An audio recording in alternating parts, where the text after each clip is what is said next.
ভাইরে, যার এক্সের বিয়ে তার খবর নাই কিন্তু পাড়া পড়শির ঘুম নাই। নেচে গিয়ে দ্বিতীয় বিয়ে করেছেন ছোট পর্দার অভিনেতা তামিম মৃধা, আর ঘুম হারাম হয়ে গেছে বাঙালির। এই বিয়ে নিয়ে আবার আমাদের দেশের মানুষ দুই ভাগে বিভক্ত হয়ে গেছে। বাঙালিরা কখনো মতের বিনিময় নিয়ে এক হতে পারে না। এক দল থাকে এক পক্ষে, আরেক দল থাকে আরেক পক্ষে। তেমন তামিম মৃধার বিয়ে নিয়েও দুই দলের সৃষ্টি হয়েছে। 2019 সালে বহুদিনের প্রেমিকাকে বিয়ে করেছিলেন অভিনেতা ও ইউটিউবার তামিম মৃধা। আগের বিয়ে বিচ্ছেদের তথ্য গোপন রেখেই দ্বিতীয় বিয়ে করে মনের মতন বউ পেয়েছেন বলে গান গেয়ে নাচতে দেখা গেছে তাকে। বিয়েতে তার মাকেও গান গেয়ে দ্বিতীয় বউয়ের প্রশংসা করতে দেখা গিয়েছে। এই গান নেট দুনিয়ায় খুব তাড়াতাড়ি ভাইরাল হয়ে যায়। বিয়েতে অভিনেতার অতি আনন্দ দেখে সমালোচনা করছে বেশিরভাগ মন্তব্যকারীরা।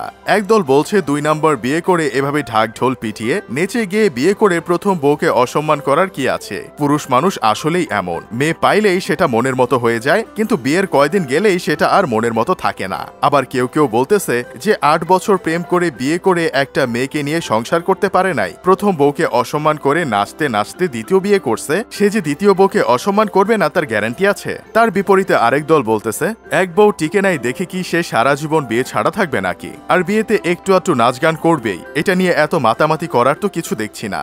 এক হাতে তো আর তালি বাজে না। ডিভোর্সের ক্ষেত্রে অবশ্যই দুজনেরই দোষ থাকবে। এসব দেখে আমার বন্ধু কেরামত বলতেছে উনি কি আর তৃতীয় বিয়েতেও ঠিক একই স্পিডে নাচানাচি করবে? তখন কি আর এমন স্পিড থাকবে? যদি থাকে তাহলে তার জন্য রইল শুভকামনা। মানুষের কথা এত এত মন্তব্য শুনে মনে হচ্ছে তাদের উচিত ছিল পাবলিকের থেকে অনুমতি নিয়ে বিয়ে করা।